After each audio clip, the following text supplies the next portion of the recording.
मुंबई, सपनों का शहर। और इसी शहर में अपने सपनों को साकार करने आई थी सुरभि। सुरभि मूलतः भोपाल की रहने वाली थी और जॉब ढूंढने के लिए वो मुंबई आई थी। बहुत सी कंपनीज में उसने अप्लाई किया और उसकी किस्मत इतनी अच्छी थी कि तीसरे दिन ही उसे नौकरी मिल गई। आज सुरभि का ऑफिस में पहला दिन था और वो काफ़ी खुश थी और थोड़ी नर्वस भी। वह ऑफिस पहुंची पर अब तक बॉस आए नहीं थे, तो वो वेटिंग सीट पर बैठ गई। वहां उसे एक लड़का दिखा जो अपनी डेस्क पर बैठा कुछ कर रहा था और हर 2 मिनट पर किसी से फोन पर बात करता। सुरभि अपने हर काम को लेकर बड़ा सीरियस रहा करती थी। उस लड़के को देखकर उसे लगा कि कोई इतना कामचोर कैसे हो सकता है। इंसान की फितरत ही कुछ ऐसी है कि वो हर किसी को अपने जैसा देखना चाहता है, पर अपने से ज्यादा नहीं। बॉस कब आए सुरभि को पता ही नहीं चला।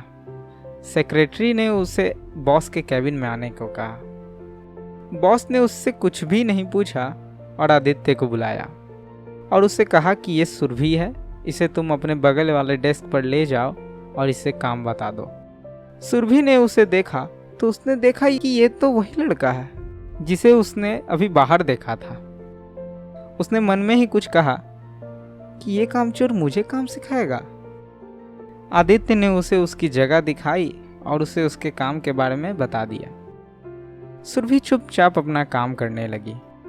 ऐसे ही अब दिन बीतने लगे। सुरभि अपना काम करती और कुछ भी प्रॉब्लम होती तो आदित्य से पूछ लेती। तकरीबन 2 हफ्ते बाद आदित्य 3 दिन तक ऑफिस नहीं आया। सुरभि पहले 2 दिन तक तो रह ली, पर तीसरे दिन उसे रहा नहीं गया और उसने अपनी जिज्ञासा की ज्योति को बुझा ही दिया। उसे पता चला कि आदित्य की मां का देहांत हो गया है। ये बात सुनकर उसकी आंखें अचानक से बड़ी हो गई, पल भर में लाल, और उससे भी कम समय में उसकी आंखें समंदर बन गई। उसे पता नहीं चल रहा था कि उसे ऐसा क्यों हो रहा है। अभी उसे आदित्य को जाने कुछ ही दिन तो हुए थे, पर किसी तरह उसने अपनी समंदर के लहरों पर काबू किया और अपने काम में लग गई। पर उसका मन काम में नहीं लग रहा था। कुछ दिन और ऐसे ही बीते और पूरे 12 दिन बाद आदित्य ऑफिस आया। आदित्य के चेहरे पर एक अलग ही उदासी दिख रही थी। आंखें बिल्कुल मुरझाई हुई और होठों को तो देखकर ऐसा लग रहा था कि ना जाने कब से इसने मुस्कान को अपना पता नहीं दिया है। सुरभि उसके इस चेहरे को देख नहीं पा रही थी। वो कुछ करना तो चाह रही थी, पर कुछ भी करने की हिम्मत नहीं कर पा रही थी। आज तो उसने उसे कुछ नहीं कहा, पर अगले दिन उसने आदित्य को लंच में कॉफ़ी पर चलने को कहा। आदित्य ने थोड़ी मायूसी भरी आवाज़ में जवाब दिया, नहीं, मेरा मूड नहीं है। पर सुरभि के जोर डालने पर वह चल ही दिया। सुरभि ने उसे अपने बारे में बहुत सी बातें बताई। सुरभि का ये नेचर था नहीं, वह अपनी बातें खुद तक ही रखती थी, पर पता नहीं वो खुद को इतना एक्सप्रेस कैसे कर रही थी। सुरभि ने इतना कुछ बताया, पर आदित्य ने उसे कुछ भी नहीं बताया और ना ही उससे सुरभि कुछ पूछ पाई। लंच ब्रेक खत्म हो गई और दोनों अपने काम पर लग गए। दूसरे दिन फिर दोनों ने साथ लंच किया। आदित्य आज फिर कुछ भी नहीं बोला। शरीर के दर्द तो बड़े जल्दी ठीक हो जाते हैं, पर दिल पर लगी चोट की मरम्मत कहाँ हो पाती है। कुछ ऐसी ही स्थिति में था इस वक्त आदित्य। अब सुरभि और आदित्य तकरीबन हर रोज एक साथ लंच करने लगे। धीरे धीरे आदित्य सुरभि के साथ हंसने खुलने लगा। दोनों की अब खूब बातें होती और जैसे जैसे समय बीतता गया दोनों बाहर भी मिलने लगे। उनकी नज़दीकियां धीरे धीरे ही सही पर बढ़ने लगी। दोनों अब एक दूसरे को अपनी हर बात बताने लगे। आदित्य ने भी अपने बारे में बताया कि उसके पापा जब वो छोटा था तभी उसे छोड़कर चले गए थे। सुरभि ने थोड़ा गलत समझ लिया तो उसने बताया कि उनका कार एक्सीडेंट हो गया था और बचपन से ही बस वो और उसकी माँ ही साथ रह रहे थे। जब उसकी माँ गुजरी तो वो खुद को कितना अकेला महसूस करने लगा था। आदित्य ने सुरभि को थैंक्स भी कहा कि उसने ऐसे वक्त में उसे कंधा दिया जिस वक्त उसके साथ कोई भी नहीं था। वक्त के साथ दोनों और करीब आ गए। अब तक दोनों एक दूसरे के बारे में सारी बातें जान चुके थे। दोनों एक दूसरे को पूरी तरह समझ चुके थे और शायद दोनों के दिल में कुछ अरमां थे जो लबों तक आ नहीं पा रहे थे।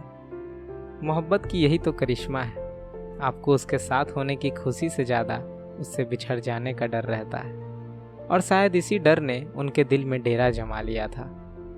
वक्त बीतते वक्त कहाँ लगता है। आज वैलेंटाइंस डे था, प्यार का दिन, और आदित्य ने मन बना लिया था कि आज वो सुरभि को अपना हाल दिल बताकर ही रहेगा। आमतौर पर तो आदित्य सुरभि से बिना हिचकिचाए मिल लिया करता था, पर आज उसने सिर्फ सुरभि से बात करने के लिए न जाने कितनी दफ़ा प्रैक्टिस किया था। अब वो वक्त आ गया जब सुरभि ने ऑफिस में कदम रखा। हर दिन तो उससे सबसे पहले आदित्य की ही हेलो सुनने को मिलती थी, पर आज ऐसा नहीं था। आदित्य तो चाह ही रहा था कहने को, पर उसका दिल इतना सहमा हुआ था कि उसकी आवाज़ें हलक में ही अटकी रह गईं। हर दिन की तरह सबका रूटीन बीता, पर आदित्य का नहीं। उसके जहन में बस लंच ही चल रहा था, और लंच अपने तय समय पर हो गया। लंच बस 5 मिनट में खत्म होने ही वाला था कि आदित्य ने सुरभि को अपने दिल की सारी दलीलें पेश कर दी। सुरभि एक मुस्कान के साथ उसकी सारी बातें सुन रही थी। शायद आदित्य ने अपनी पूरी बात खत्म भी नहीं की थी कि सुरभि ने आदित्य को उसके घुटनों से उठाया और उसकी दी गुलाब अपने घुटनों पर बैठकर आदित्य के कई बातों को दोहरा उसे ही तोहफे में दे दिया। ऑफिस के सारे लोगों ने तालियां बजाई। खुशी और शर्म से दोनों के चेहरे लाल पड़ रहे थे। सभी ने उन्हें कॉन्ग्रेचुलेट किया। आदित्य तो अब तक होश में ना था। जो उसने कभी सपने में भी नहीं सोचा वो हुआ था। दोनों अब और समय एक दूसरे के साथ बिताने लगे। जिन एहसासों को वो मन में ही महसूस किया करते थे, उन एहसासों को वो दिल से दिल में महसूस करने लगे।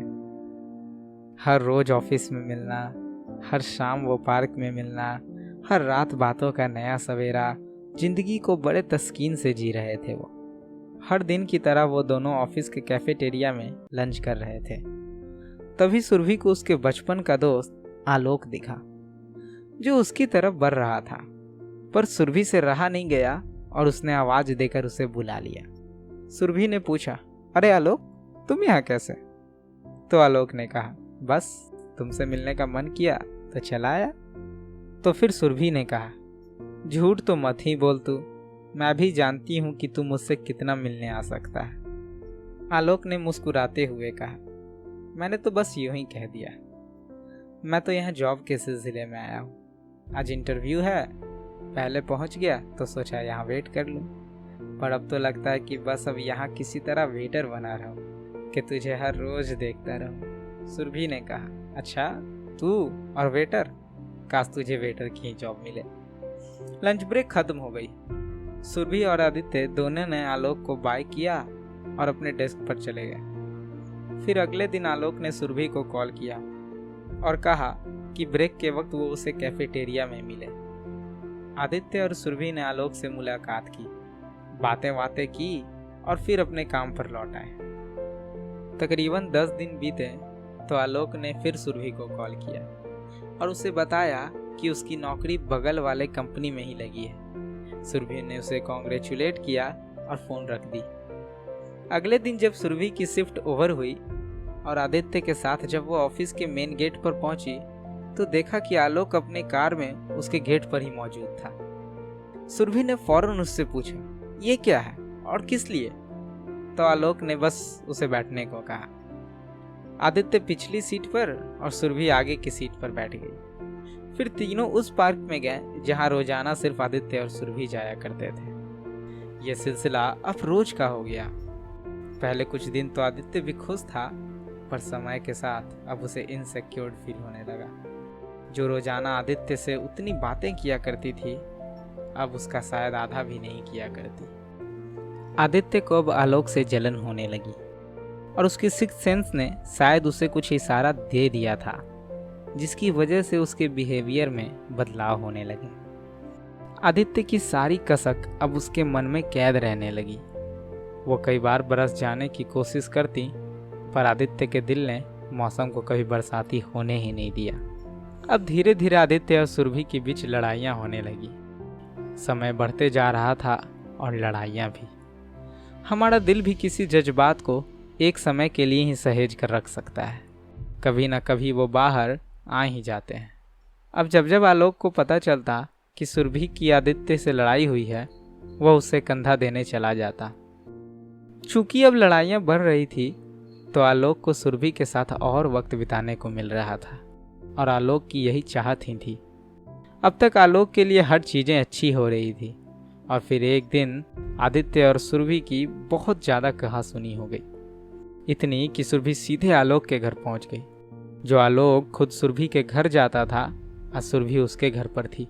सुरभि को इतना गुस्सा देख आलोक ने सुरभि को अपनी अहमियत समझाई और बताया कि कैसे उसमें और सुरभि में लड़ाइयाँ नहीं होती है।